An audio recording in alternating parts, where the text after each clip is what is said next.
Especiales amigos, nos encontramos en la compañía del doctor Arturo Santamaría Gómez, quien es un eh, investigador, un estudioso, un catedrático, creador de libros y un gran conocedor de la trayectoria turística de Mazatlán.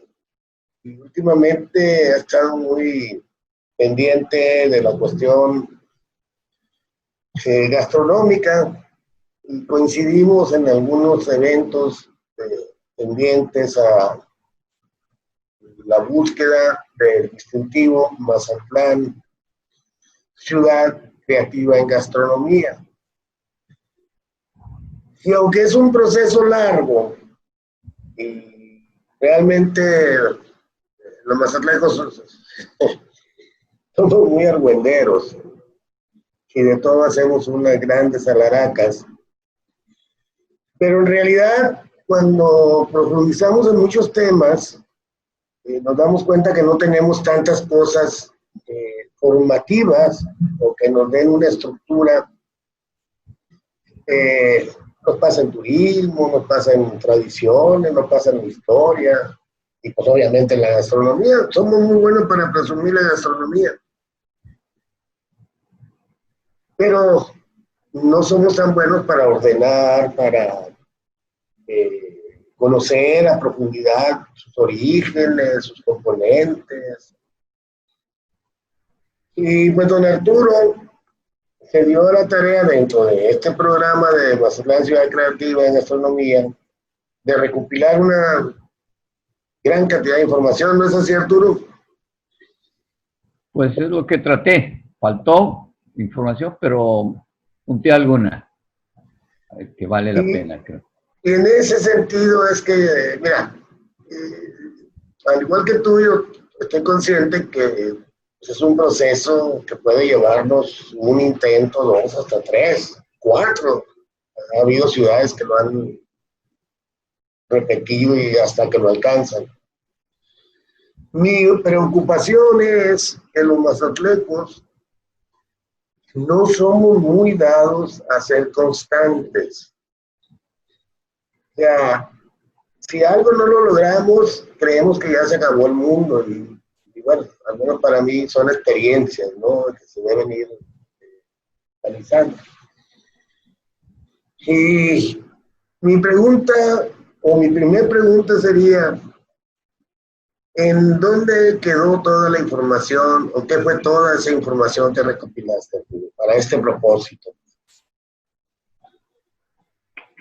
Bueno, la información que conjuntamos, sobre todo Fernando Alarriba y yo, como coordinadores de esta investigación, pero en la que participaron un buen número de personas, tanto un equipo de diseñadores, publicistas de Monterrey, que sintetizaron mucha información, que se organizó en talleres, en los que ellos organizaron.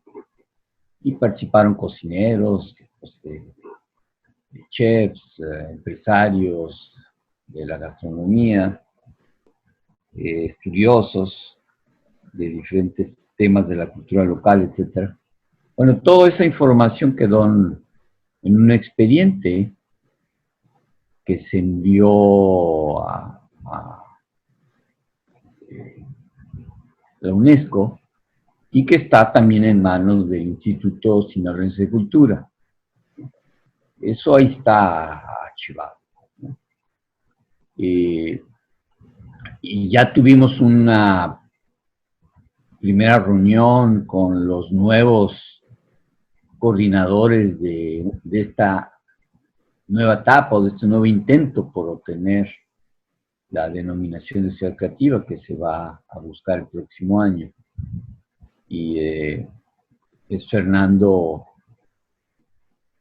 bueno, me parece que si no me equivoco el apellido, un diseñador publicista de Monterrey, de un despacho en Monterrey, con Juan Esmerio, también como estudioso de la gastronomía de Sinaloa, pero sobre todo específicamente de Mazatlán, el cieno mazatleco, hijo de un marisquero. Conoce muy bien este universo desde abajo, digamos, desde la familia, y no tan solo porque ha estudiado. Entonces es un muy buen elemento. Ellos son los que han tomado la estafeta. Entonces ya les transmitimos nuestra experiencia, Fernando Alarriba y yo. Entonces ellos ya están en una nueva etapa. Seguramente le van a dar una visión renovada, diferente, para ver si esta ya logra un mejor expediente. Lo que nos dijo no es Comexo, perdón el nombre, que no recuerde el nombre de la institución que depende de la SEP, que es el filtro primero para que después pase la UNESCO. En su balance, por cierto, muy sintético, muy conciso, que nos entregó, no sé si elaboró un mayor expediente, pero lo que nosotros nos entregó fue algo muy limitado, diría yo. Es que, decían ellos, no veían, como nosotros lo observamos también, una participación articulada, visible, clara, de los restauranteros de Mazatlán, particularmente de la Cámara de Restauranteros. Esto nosotros lo decíamos, incluso lo dijimos críticamente, porque su participación fue nula. Hubo participación como individuos restauranteros en lo particular, pero la Cámara no participó, salvo en algunas reuniones con sus dirigentes. Pero no hubo mayor esfuerzo de parte de eso. Bueno, por eso por un lado, eso es un gran déficit que la ciudad ofrece, el hecho de que la Cámara de Gastronómica, la Cámara Empresarial de los restauranteros no participa en este esfuerzo. Pero también ellos decían algo con el que yo, digamos, no entiendo muy bien, es que tampoco veían, decían ellos, que participara en el proyecto que se plantea y en las actividades articuladas, concatenadas del sector gastronómico. No veían la participación de los pescadores, decían ellos, sin especificar exactamente a qué sector. Creo, me atrevo a decir que no conocen la complejidad del sector pesquero de Mazatlán en particular, de Sinaloa en general, donde no alcanzan a distinguir que hay sectores, los armadores, los ribereños, pescadores furtivos, en fin. Entonces ellos dicen, es que no se ve la participación de los pescadores. Y yo decía, en esa reunión que tuvimos con el nuevo comité, es que creo que tiene una visión como romántica. Quizá hablan de los pescadores, los que pescan con atarraya o están en las lanchas ahí en Playa Norte, o algo así, ¿no? Y bueno, sí, en efecto, no hubo ni en el informe una clara participación de ellos, no dijimos cuál era su rol, muy con claridad. Ni tampoco en el proyecto que se presentaba tienen un papel central. Entonces, la pregunta es que si se incorporan estos dos sectores va a haber una mejor respuesta en la evaluación que hagan ellos del nuevo expediente, ¿no? Si se toma en cuenta su exigencia, ¿no? Ahora, yo veo difícil que la Cámara de los, ¿cómo se llama esta Cámara de los Restauranteros? CANIRAC. Cámara Nacional de la Industria de la Transformación de Alimentos y Bebidas. Hay nuevos dirigentes, no sé, ¿no? Porque ni información nos quisieron dar. Entonces yo no sé si vayan a participar. Ujú. Y con los pescadores, bueno, sí debería hacerse el esfuerzo, pero aclarar, ¿no?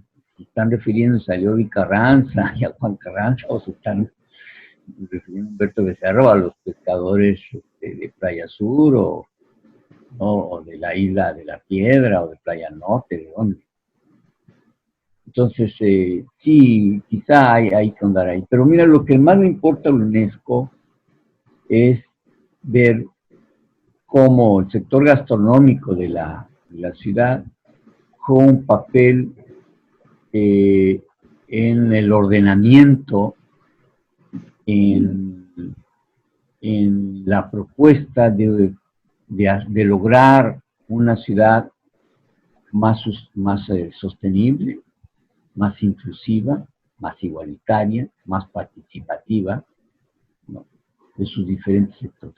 Sí, lo UNESCO está buscando no la promoción turística, ni siquiera aparece la palabra en todo el expediente que ellos tienen. Lo que les interesa son ciudades sustentables o sostenibles, con persiguiendo objetivos muy claros que están en su agenda 2030, que implica reciclamiento de desechos, que implica una sociedad que gaste menos recursos naturales, que sea más ahorrativa en energía, que involucre equitativamente a los géneros, que no discrimine. Eso es lo que le interesa. El objetivo a la UNESCO y el objetivo del gobierno del Estado era más bien para promover turísticamente a la ciudad. Y lo que yo decía, bueno, me parece válido que si se obtiene el reconocimiento de la UNESCO de ciudad creativa, esto se utilice para promover un mejor turismo, un mayor y mejor turismo en la región. Creo que esa fue la intención del gobierno del Estado, e incluso así se entendió en un principio. Por eso se invitaba a hoteleros, se invitaba a diferentes empresarios, como si el principal objetivo fuera contribuir a fortalecer el sector turístico. No es ese el objetivo. Eso no quiere la UNESCO, ¿no?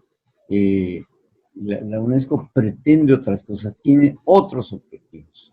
Entonces, hay que tener muy claro qué es lo que quiere la UNESCO para entonces hacer una buena investigación y un buen proyecto, donde la gastronomía puede jugar un papel como atractivo turístico, pero no es lo principal, ¿no? El objetivo, insisto, es de que qué papel juega la producción, elaboración y venta de alimentos para crear una ciudad más sostenible, ¿no? Que contribuya junto con otros sectores a que la gente viva mejor en la ciudad, ¿no? Ese es su objetivo principal. Muy bien, muy bien. Fíjate que no sé si ya expusiste esa parte o que no hay algo más todavía. No, quizá al rato puede salir algo más, pero por lo pronto así. Precisamente por eso he venido haciendo esta serie de entrevistas, porque inclusive Papi en la entrevista me mencionó algo parecido a la falta de participación de Canirac, la Cámara de los Restaurantes, y fue fuerte con lo que declaró. Pero ahorita, después entrevisté a Jaime Félix Pico, y y también coincide en que no es el objetivo fundamental el aspecto turístico de la ciudad gastronómica o creativa gastronomía. Yo creo que ahí es donde están las trabas. Yo le comentaba a algunos miembros que yo vi muy bien la participación de ustedes, de Julio, de la Riva, hicieron su trabajo, hicieron su participación, su colaboración, pero que el resto del grupo no se ubicó. Es decir, hoteleros, restauranteros, productores, en fin. En las últimas fechas, yo le dije a alguien que si nosotros pensábamos que los restauranteros eran fundamentales aquí, yo estaba en desacuerdo con esa situación. Porque así como describes tú a qué pescadores se referían ellos, cuando te lo comentaron, también tenemos que ver en el espectro general de los restauranteros. Porque una cosa es el dueño del restaurante, que generalmente no sabe nada de cocina, que generalmente es el que menos atiende a los clientes, no sabe la necesidad del cliente, es dueño del restaurante, no es el inversor. Y poco se toma en cuenta a la tropa, pues, es decir, a los meseros, a los cocineros, a los garroteros, que son los que dan la cara, que son los que enfrentan los reclamos en su momento de los clientes, y que son los que saben exactamente si se está cumpliendo o no con las expectativas de una cocina agradable. Entonces yo creo, con lo que te estoy oyendo, estoy formando ya más mi criterio, estoy reafirmando algunas cosas. Y créeme que esto lo estoy haciendo no para buscar una crítica, no, sino para que se amplíe el conocimiento y podamos lograr ese incentivo. En parte con la norma que pide la UNESCO, que es precisamente una integración de la ciudad y de la gastronomía. Y en parte que obtengamos un beneficio turístico, porque a última fecha se está poniendo muy de moda el turismo gastronómico, que no tiene mucho que está irrumpiendo en el turismo, tiene mucho pegado al turismo, pero no se lo ha tomado en cuenta.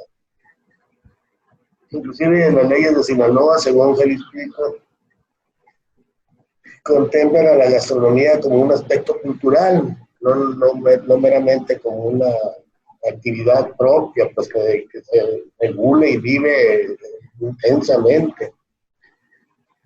Entonces, con lo que me acabas de decir, que para mí es muy importante, y espero que nos escuchen muchas gentes que se puedan sumar a este proyecto y que muchas gentes se les cree conciencia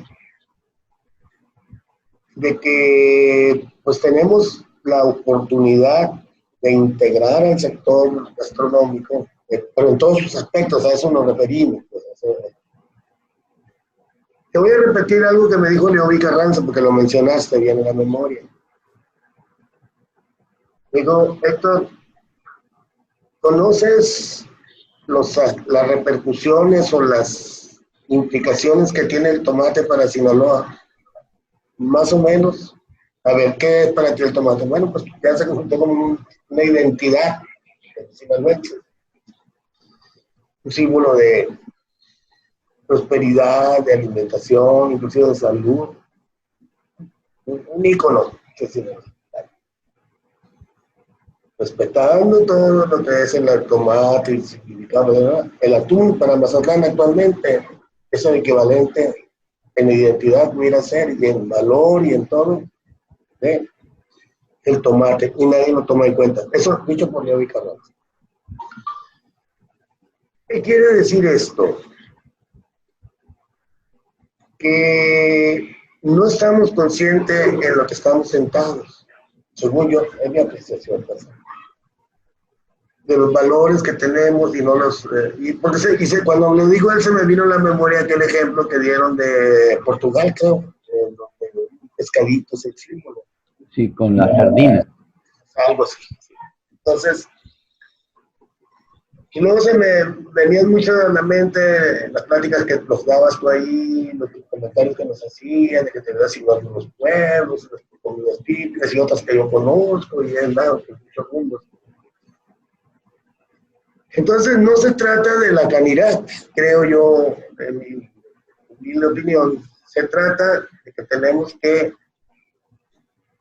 de acuerdo a la última tendencia en gastronomía, señor doctor Santamaría, los destinos que están resultando ser exitosos, turísticamente hablando, son aquellos que desde la raíz de su gastronomía impactan en identidad. Es decir, la gente nos... hay dos tipos de gente en gastronomía, hablando desde el punto de vista del consumidor. El que come físicamente, porque tiene que comer, y el que se alimenta, pero pensando en todo lo que involucra la comida. Y eso es donde yo creo que debemos ir nosotros, sin descuidar al que se alimenta porque tiene que comer. Vemos muchos así que nos llegamos a un lugar y comemos y ya. Pero hay gentes que les gusta ir, entrar inclusive a las cocinas y ver y de dónde se produce, cómo se produce y guau, y todo es que influye el panorama y todo esto. Bajo esto que te acabo de decir y lo que te acabo de escuchar, ¿en dónde estamos? ¿En qué nos quedamos? ¿Qué nos faltaría o qué crees tú que nos faltaría? Respetando lo que vayan a aportar otros, pero hasta donde tú te quedaste, ¿qué crees que nos falta? Digo, ya una vez aclarado que no es la calidad el factor importante en esto, somos toda la sociedad. Desde mi punto de vista. Lo que hace falta, tomando un verbo que se está utilizando mucho para hablar del tema de los desaparecidos, de los desplazados, que prácticamente se inventó en Sudamérica, el de visibilizar. Se utiliza mucho este verbo de visibilizar. Ahora hablamos de visibilizar todo, ¿no? En relación a esa lucha de los desaparecidos en Sudamérica, particularmente en Argentina, hay que hacer visibles a aquellos que las dictaduras desaparecieron. Bueno, tomando ese verbo en otro, refiriéndonos a otro tema, pero que es útil, lo que yo creo que tenemos que hacer es decir, hay que visibilizar la relación que hay entre productores de alimentos en Sinaloa y los cocineros de Sinaloa. Hablando de cocineros en el sentido más amplio, incluyendo los chefs, incluyendo los marisqueros, los taqueros, incluyendo incluso las amas de casa. Y decir que, como en pocos estados, claro, para poder comprobar esto, necesitaríamos compararnos, decir, bueno, por ejemplo, en el Valle de México, en el estado de Jalisco, esta relación no es tan clara. Pero en Sinaloa probablemente consumimos proporcionalmente más alimentos que en otras regiones, porque es que se produce en Sinaloa. O sea, Sinaloa es un gran productor de alimentos, pero no hemos hecho visible esa relación directa entre producción, elaboración y consumo de alimentos, que tiene una gran importancia sobre todo cuando hablamos de sostenibilidad. Aquella localidad o aquella región o aquel país que consume más de lo que produce que de lo que importa o que trae de otros lugares, es más sostenible. ¿Por qué razones? Bueno, porque emplea menos recursos, entre ellos económicos y energéticos, para trasladar alimentos. Eso ya implica también que son más sanos porque implican menos almacenamiento, menos tiempo de llevar de un lugar a otro, etc. Eso es muy importante para el mundo de hoy en día. Tiene que ver con la sostenibilidad o la sustentabilidad, como quieras decirlo. Bueno, entonces en Sinaloa, y particularmente en Mazatlán. Mazatlán, yo lo intenté, pero no hay la suficiente información. Consumimos, y yo lo digo a simple vista, más mariscos y pescados, y es natural, diría, ¿verdad? Yo, por ser puerto, que en otros lugares del país. Pero yo, por ejemplo, Acapulco es puerto, pero estoy seguro que aquí consumimos más mariscos y pescados que en Acapulco, ¿no? Porque hay mayor producción, ¿no? Incluso, pues, de mejor calidad. Lo sabemos bien, no es una arrogancia de decir esto, ¿no? Lo exportamos a esos puertos. Hay que decir eso, a ver, ¿qué porcentaje de la producción? No estoy muy seguro en el caso del atún, pero cada vez se consume más, esto es evidente. ¿Qué porcentajes de la producción de atún o de la pesca de atún de las empresas mazatlecas? Aunque muchos se traen de fuera, vamos a ver, ¿qué porcentaje del atún mexicano del Golfo se consume aquí, ¿no? O de otras especies marinas, o del pescado ya sea de estero, ya sea de granja o ya sea de altura, el camarón, ¿no? ¿Qué porcentajes de ellos consumimos nosotros? ¿Cuántas veces a la semana o al mes consumimos mariscos? Consumimos muchos mariscos y pescados, pero tenemos que saberlo con más claridad. Sabemos que es parte de nuestra identidad, ¿verdad? Estos productos son los que le dan la mayor identidad a la gastronomía sinaloense, y no tan solo a la mazatleca. Si nosotros vemos cuál es la cocina sinaloense más conocida en estos últimos años en México, es la gastronomía marina, ¿no? No es el chilorio, ¿no? No son los otros platillos muy ricos, pero mucho menos conocidos, como el asado, eso es mucho menos conocido. Son más tradicionales, tienen mucho más tiempo, más historia, pero no son los más conocidos fuera de México. O sea, los que nos dan identidad, visto por otros y por nosotros mismos, son los platillos marinos, ¿no? Basados en pescados y mariscos. Bueno, esto ya es muy cierto. Esta es la gastronomía que nos da identidad al interior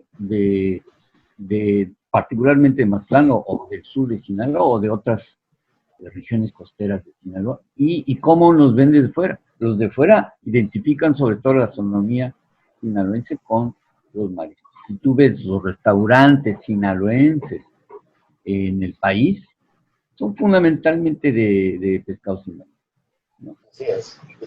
Entonces, los que quieras, desde los más famosos como los Arcos u otros menos conocidos, de los que ya hay montones en varias partes de México.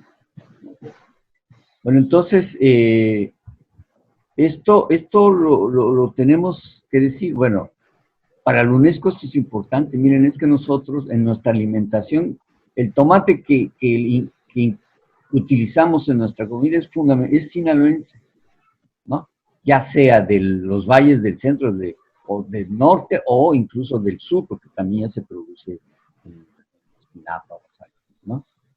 Los chiles también, ¿no? Incluso, bueno, no sé los limones, pero cebolla también. Y ya no se diga los ingredientes principales, como los mariscos y los pescados. Entonces, es decir, nosotros tenemos una gastronomía basada sobre todo en productos regionales, ¿no?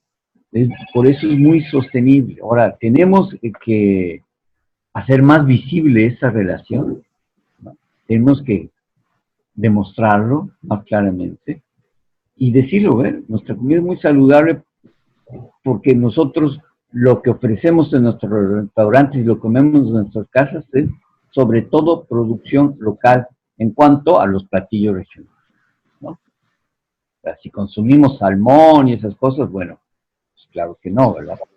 Ya no es parte de nuestra... ¿no? Pero entonces, en nuestra comida típica se elabora como son todas las comidas típicas, o sea, con los productos locales, ¿no? Pero en este caso se ha sostenido eso porque En muchos otros lugares ya hay comidas típicas, pero con el productos elaborados de otras partes. No sé, Sinaloa inunda de tomate al país o incluso Estados Unidos, y el tomate con lo que se elaboran muchas salsas en Yucatán probablemente gran parte es de Sinaloa, ¿no? Bueno, entonces, lo que digo es que nosotros tenemos que decir, nosotros lo que consumimos, generalmente lo producimos también. Eso tiene una enorme importancia. Pero entonces, además, faltaría que este esfuerzo, esta situación, se organice más, ¿no? Que sea aún más sostenible, donde para eso se recupere nuevamente muchos de los platillos tradicionales, como los de los valles o de las sierras, que llegaron también al puerto, como son las senadurías. Esos platillos vinieron de los valles y de las sierras, ¿no? A Mazatlán, no fueron creados aquí. Es evidente que vinieron de fuera, ¿no? De ciudades cercanas, poblados cercanos, ya sea de La Noria, del Roble, del Recodo, de Rosario, ¿no? De esos valles, vinieron para acá. La gente que emigró trajo esos platillos desde el siglo XIX, por lo menos, en el caso de Mazatlán, ¿no? Y era la comida típica, porque, bueno, creo que queda demostrado en mi libro que los mariscos eran una comida típica de los sectores pobres de las ciudades costeras, ¿no? Y después, pero eso tiene muy poco realmente en términos históricos, que se incorpora a nuestras mesas, a todas las mesas, y después hace comida gourmet. Pero en el caso de los camarones, era una comida de pobres y de unos sectores, eran de los pescadores y de las amistades de las comunidades alrededor de los seguramente tú recordarás cuando llegaban los pescadores y ¿cómo no? A distribuir ahí con los amigos, las amistades, los familiares, ¿no? Digamos, el exceso de pesca. Era muy común. Eso después se generaliza y ya llega a los restaurantes de lujo, etcétera, en los últimos 60 años, ¿no? Bueno, pero al margen de esto, sí, esta comida de los valles, que es mucho más antigua, también habría que recuperarla aún más. Habría que ofrecerla aún más, porque además tiene un gran valor. O sea, es una comida muy rica en el sentido de que nuevamente utiliza productos locales, pero también es una comida muy sana, ¿no? Sencilla, digamos, tomate, zanahoria, cebolla, hasta orgánica, sí, hasta muy orgánica. No, incluso es orgánica cuando en muchas comunidades como las sierras, donde no hay agroquímicos para su cultivo, y es orgánica en el sentido real, aunque no tenga la certificación, ¿no? Bueno, entonces, sí hay que recuperar la comida tradicional de los valles para hacer que comamos un poco más sano, porque efectivamente ya hay mucha comida chatarra que ha desplazado, o comida que tiene su validez, como el sushi. A mí me gusta, ¿no? Pero que, digamos que sobre todo muchos sectores jóvenes la comen mucho más que tostadas o que gorditas, y creo que tiene más valor nutritivo la comida tradicional sinaloense por sus ingredientes, por la combinación de ellos, que un sushi que tiene queso Filadelfia, prácticamente chatarra, ¿no? Y otros ingredientes ahí, por ejemplo, la salsa de soya, que es dañina en exceso, ¿no? En fin, estoy poniendo un ejemplo nada más. No, correcto. Pero lo que sí, yo creo que sí hay que recuperar la comida tradicional, ¿no? Sobre todo en estos momentos de mala alimentación, Y no tan solo los platillos, sino también hasta las bebidas tradicionales, como el tejuino. ¿Por qué? Porque son sanas, son más sanas. Hay que empezar a comer más sanamente el agua de cebada, ¿no? De frutas, porque en estos momentos de exceso de azúcares y de harinas que está produciendo gordura, obesidad, diabetes, etcétera, ¿no? En este mundo es necesario comer mejor, más sanamente. Y esa virtud tiene la comida sinaloense, ya sea la más nueva, la del mar,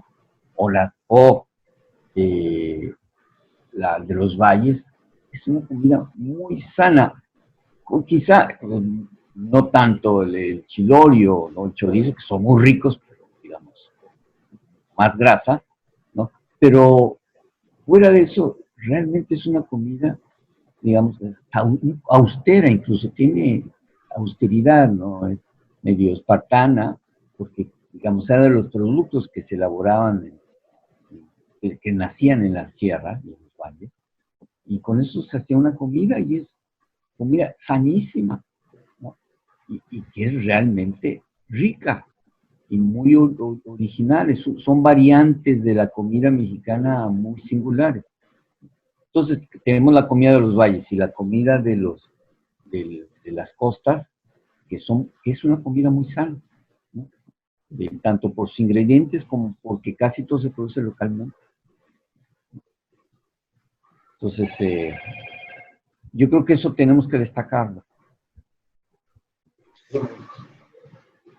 Tenemos, bueno, estas pláticas me han ido llevando a las problemáticas a resolver.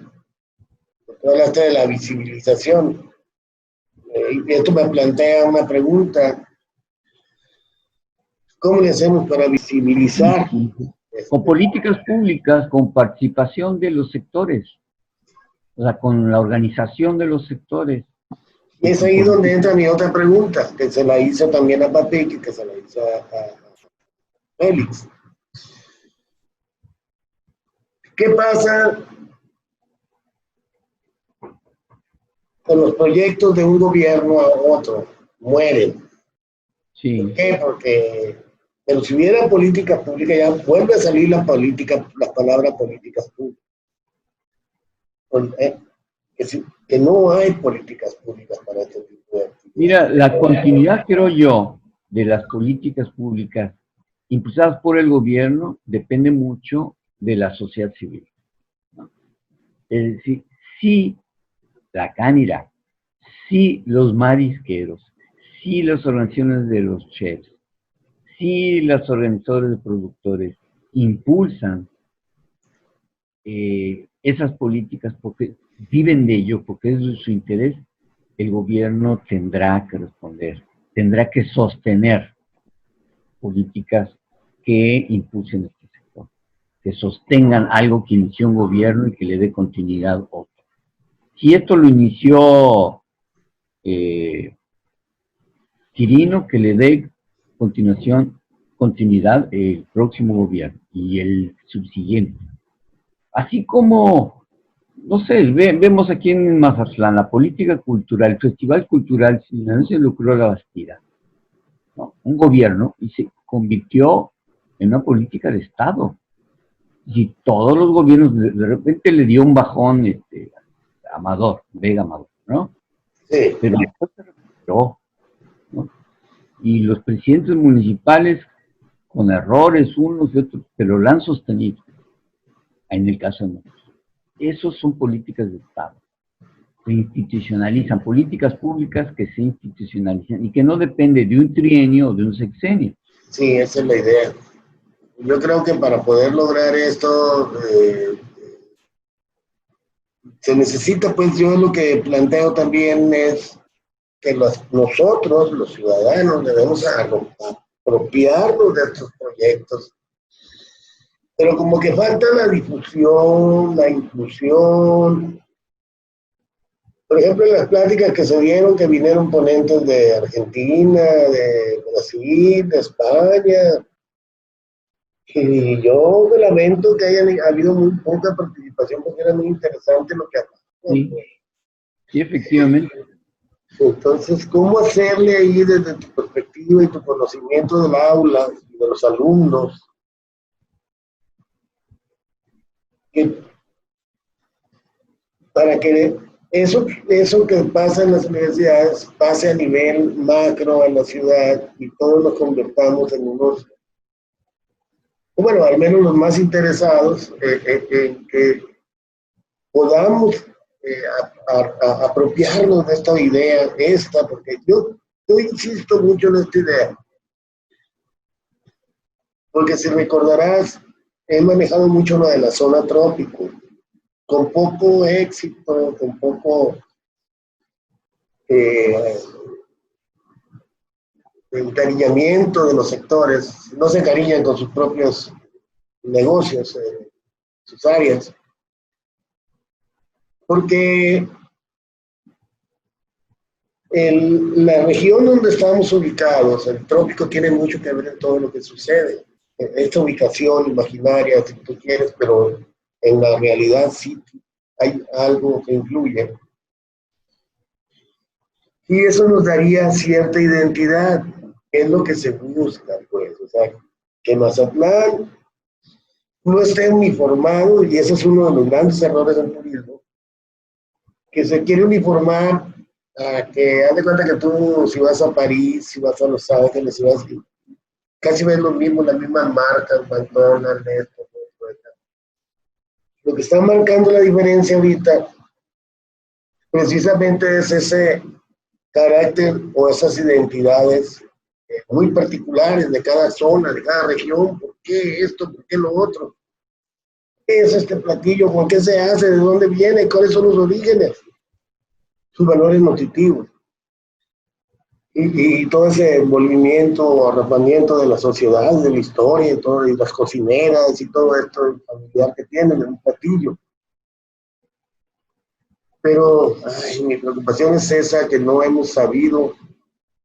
Y te hago esa pregunta más concreta a ti, porque tú tienes experiencia académica.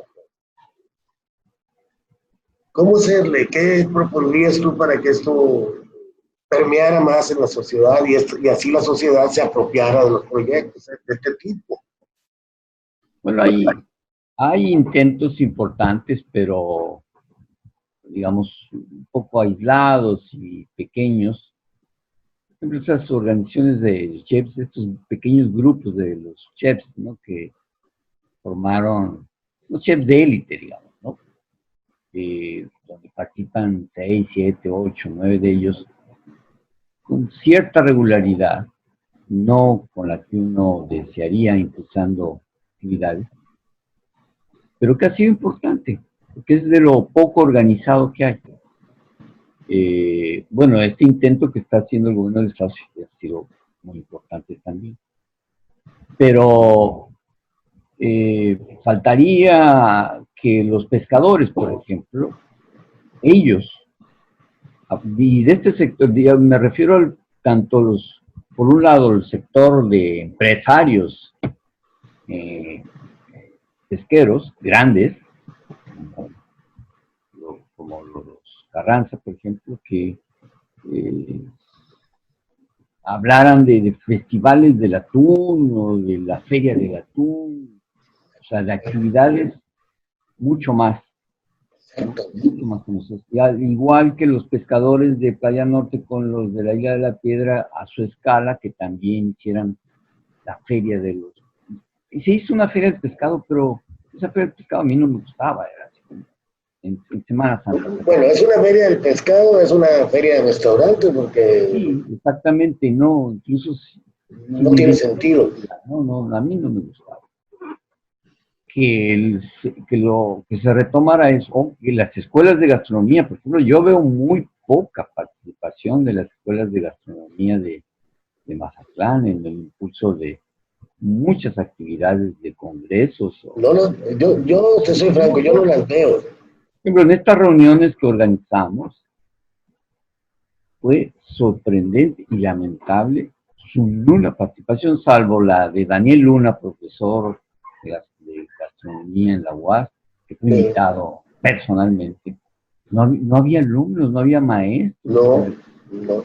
Había gente tan valiosa de diferentes partes del mundo, hablando de gastronomía, de creatividad, ¿no? De diferentes países. Entonces, se tienen que incorporar sí los sectores académicos, pero también los sectores empresariales, los cocineros, los chefs. No hay organización, por ejemplo, no hay, que yo sepa, una organización de marisqueros, ¿no? Por lo menos para impulsar algo, que son un símbolo de Mazatlán, pero es un símbolo difuso, digamos, no es un símbolo organizado, ¿no? Son algo que están en muchas esquinas y que uno los ve, son parte de la imagen. Del paisaje, ¿No? Sí, pero uno diría, bueno, ¿podrían ellos organizarse para hacer algo, ¿no? Más atractivo,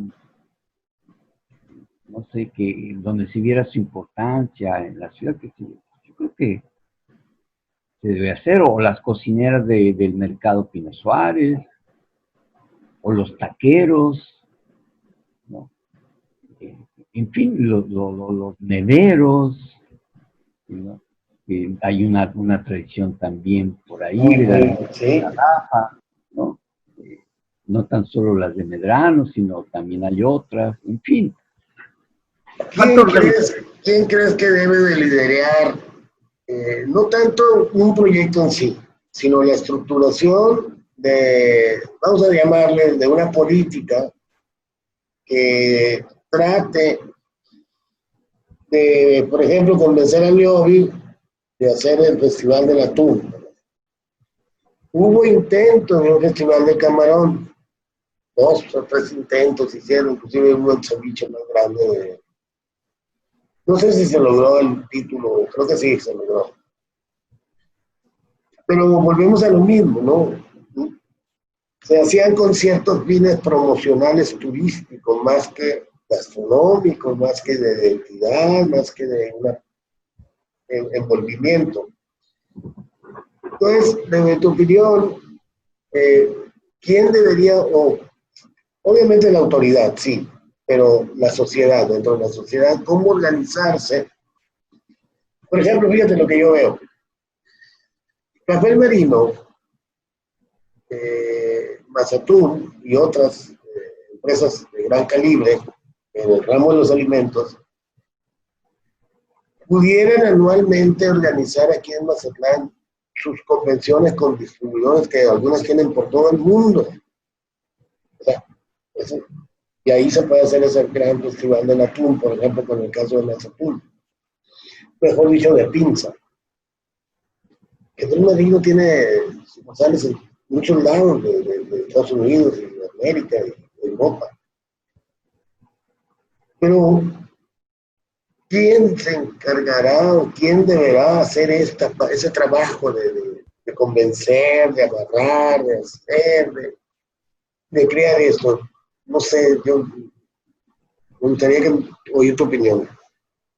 Bueno, yo creo que el Instituto de Cultura está haciendo una labor importante con la propuesta esta de Ciudad Creativa. Pero también puede hacer, como parte de ella, una indicación, una propuesta a los diferentes sectores, a los grandes y a los pequeños, de que ya sea de manera conjunta o también de manera separada, porque es válido también que por sectores hagan cosas, ¿no? Y con el apoyo del gobierno estatal y del gobierno municipal, ellos organicen cosas, que se haga un planteamiento general y que por sectores lo vayan impulsando, que no sea ni vertical siempre ni paternalista, ¿no? Que no lo tiene que hacer el gobierno estatal, el gobierno municipal, sino que lo hagan por su cuenta las empresas, los productores, los cocineros, los académicos del sector, los estudiantes, etc. Entonces, y esto debe ser continuo, debe haber continuidad, ¿no? Ese es el gran problema. la Bueno, continuidad. eso tiene que ser así, ¿no? Si no, así como el festival cultural, así, igual, con esa continuidad y con esa calidad también. Es un buen ejemplo, es un buen ejemplo porque ahí están, inclusive ahora con la pandemia, pues no se suspenden, se están haciendo de una manera presencial y pero continúan, pues ese es el punto. Carnavales pudiera ser otro ejemplo de continuidad. Eh, Hay otros ejemplos que se han desbaratado por malos entendidos, como la Semana de la Moto, que se les metió la idea del negocio y está en caída, pero se tiene que recuperar. El maratón, que está enfrentando la desdicha de los buenos tiempos de Mazatlán, en fin. Entonces, pues, no te quiero quitar mucho tiempo porque sé que tienes otras cosas que hacer. Eh, Me gustaría preguntarte muchas cosas, pero dejaría a que tú nos expusieras, si crees que es correcto, una especie de consejo, sugerencia para que Mazatlán continúe en este propósito de Mazatlán Ciudad de Creativa en Gastronomía, pero más allá de un proyecto turístico, sino de un plan integral, como tú lo mencionas atinadamente, como es el propósito de la UNESCO. ¿Cuál sería tu consejo para todos? Si mucha gente te escuchara, ¿qué le dirías para que este proyecto continúe? Pues a mí me cuesta mucho trabajo dar consejos, la verdad. Este, no sé, porque muchas veces no se toman bien, y que ni es cocinero, ni siquiera es profesor de gastronomía, ni restaurantero, ni nada, y qué nos puede decir. Entonces, también por ese rudito, digamos, de saber mis limitaciones, no me atrevo ya a dar consejos, pero sí lo que creo es de que se tienen que despertar muchas iniciativas y que digamos que cualquiera los puede hacer, pero para que tengan eco, generalmente deben tener poder de convocatoria. Entonces, pues lo está haciendo ya el gobierno del Estado a través del Instituto de Cultura, pero pudieran sumarse también con turismo, con agricultura y pesca, y sugerir actividades, ¿no? Y si no, pues también las universidades por iniciativa propia, ¿no? Y los chefs, sin recurrir ni al gobierno del Estado ni a las universidades, están haciendo lo suyo, también han hecho lo suyo. Los hoteleros pueden también, por intereses turísticos, totalmente legítimos, impulsar también esas actividades, porque muchos de ellos, sobre todo lo más importante, pues tienen restaurantes, tienen chefs, ¿no? Tienen cocineros. Entonces la iniciativa puede surgir de todas partes. Lo importante es que haya continuidad. Lo pueden hacer las cocineras de Pino Suárez, también ellas. Las propias changueras lo pueden hacer. Las changueras. Digo, si hay interés, si hay capacidad organizativa, si quieren contribuir a la ciudad, o sea, todos lo pueden hacer. Cualquier núcleo social con un interés común puede hacerlo. Y extender su interés común, asociarlo con otros, es una cosa de iniciativa, ¿no? Pero es uno de los grandes problemas de la sociedad mexicana, donde lo que llamamos la sociedad civil, o sea, los ciudadanos organizados con propósitos claros y continuos, es un problema. En todo, absolutamente en todo. Entonces, Pero a pesar de que es un problema, pues hay que hacerlo. Hay que hacerlo. Entonces, Fíjate que mencionabas que dar un consejo te es difícil porque pues, no soy cocinero, no soy esto, no soy lo otro. Pero los mazatlecos tenemos esa, no sé si en otras partes suceda lo mismo, pero al menos aquí alguien es profesionista o tiene un oficio que no permite o no alcanza a ver que hay gente que miran verticalmente, normalmente, hay gente que miran a vuelo de pájaro. Yo creo que tú estás en ese concepto, tú estás viendo todo, o ya todo el universo de cosas para que esto detone. Entonces, tus consejos son muy válidos, no creo que deba nadie sentirse agredido, porque no tienes que ser cocinero para darte cuenta de lo que sucede, lo has descrito muy bien todo el camino, mejor que un cocinero, mejor que un restaurantero. Y yo pondré un ejemplo de Mazatlán. Mazatlán se rezagó y me tocó a mí hacer el primer estudio, para 30 años de eso, sobre grupos y convenciones. Por una visión obtusa, rara, no se permitía que hubiera un centro de convenciones en Mazatlán. Y éramos pocas las voces que decíamos, oye, esto, no, y no, y no, y no, y era un no y una imposición. Tuvieron que venir inversionistas, qué bueno que vinieron los inversionistas maestros, cierto. Invierten en el centro de convenciones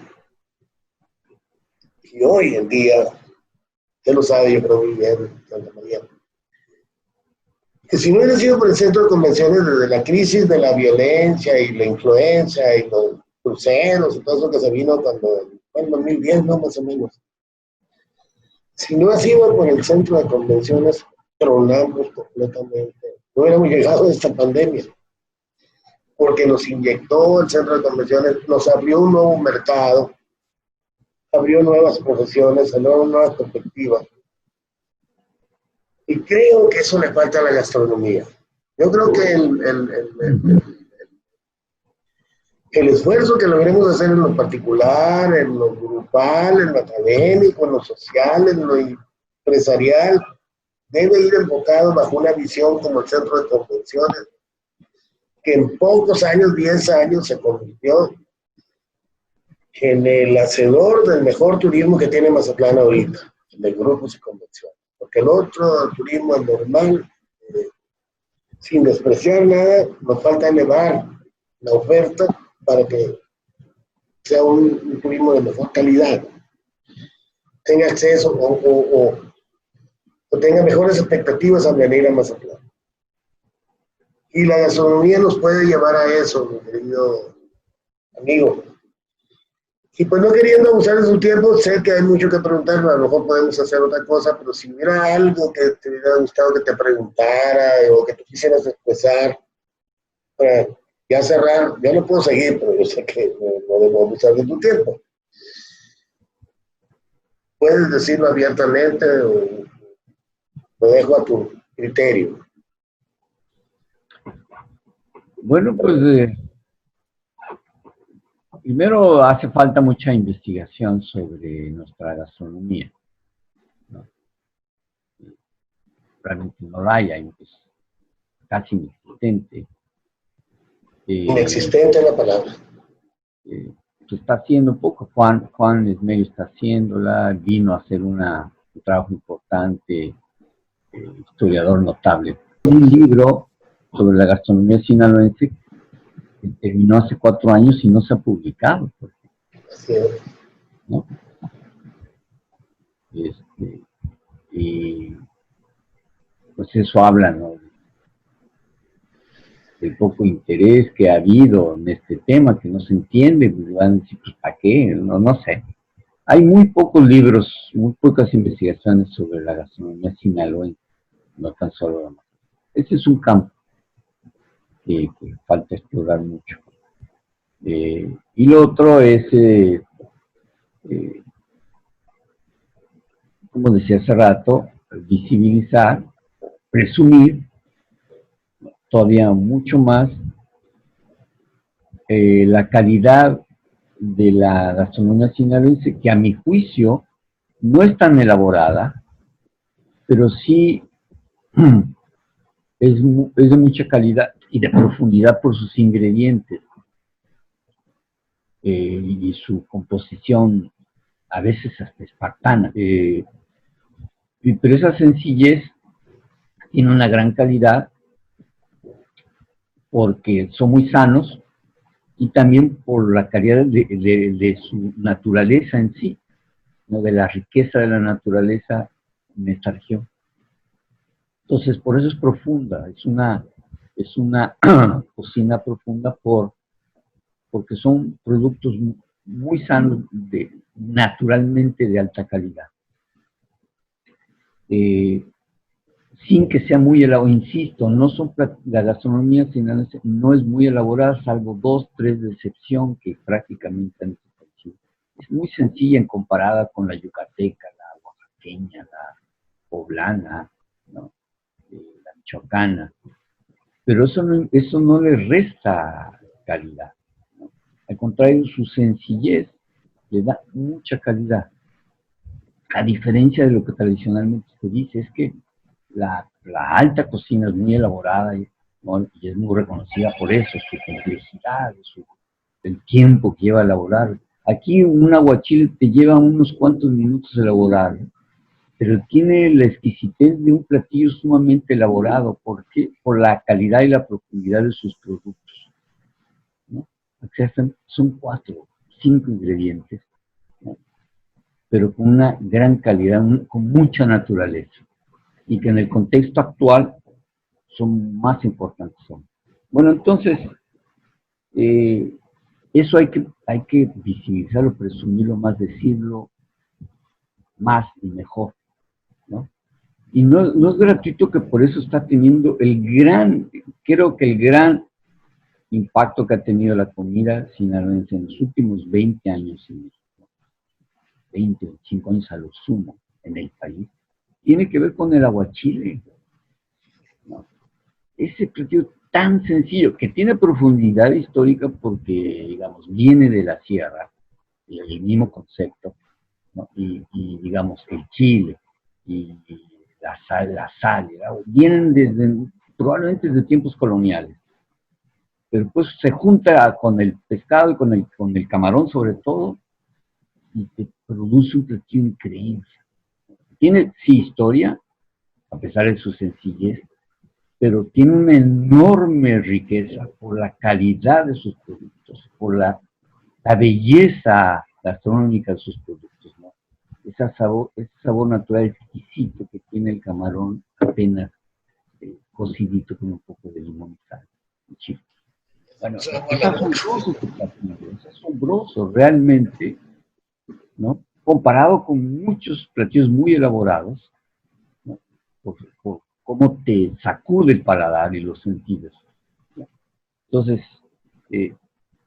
tenemos que decirlo, ¿no? Y bien tenemos que explicarlo. Me decía un chef cuando presenté el libro en el Politécnico, en la Escuela de Gastronomía del Politécnico. Dice, es que igualmente un chef del Mar and Sea en Culiacán, que yo no sabía que tenía esta historia del aguachile, se me gustaba, pero no, ya veo que tiene una historia que viene desde la sierra, ¿no? Bueno, y eso cuenta, ¿no? Cuenta porque habla de una tradición que se juntan las regiones del estado, ¿no? Para producir, sintetizar un platillo, ¿no? Que es el que le ha dado la gran fama.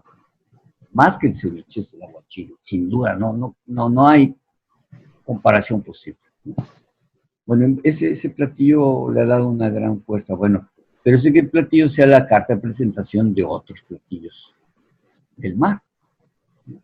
O incluso de los platillos del valle, ¿no? De los valles.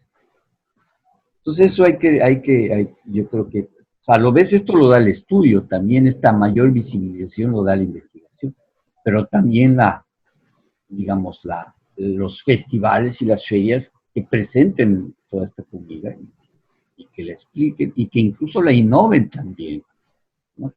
Porque si bien el aguachile es una innovación extraordinaria, hace falta incorporar otros productos locales que no se han utilizado bien gastronómicamente, yo diría como el mango o como la berenjena en el norte.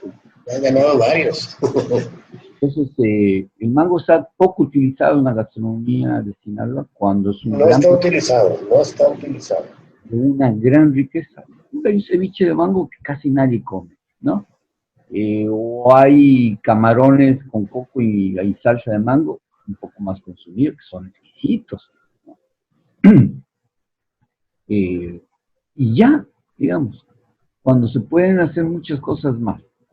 Igual a la berenjena que todo se exporta, ¿no? O utilizar más la calabaza, la buchona, o esa zucchini, cualquiera, ¿no? O la gran cantidad de hortalizas que se siembran en el estado. El tomate mismo está subutilizado. Así es. El tomate deshidratado, que es exquisito, ¿no? En varios platillos.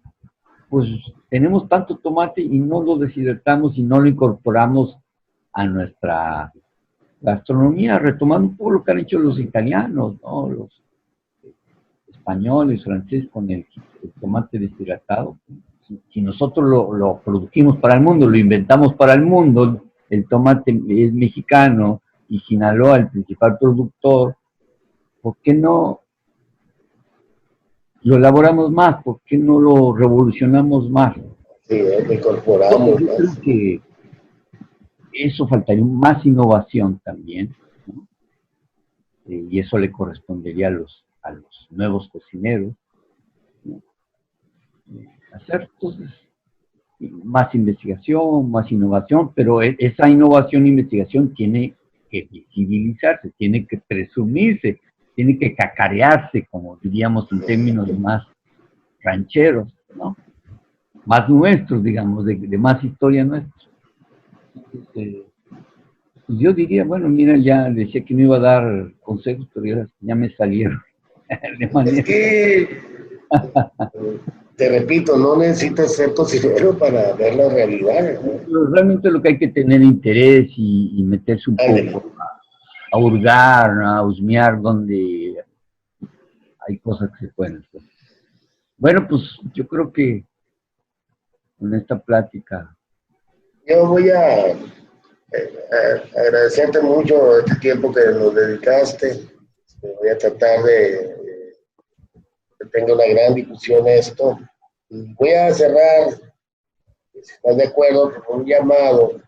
Yo creo que hablé a propósito del centro de convenciones, porque ellos no nada más deben ir a la casa hablo de los inversionistas,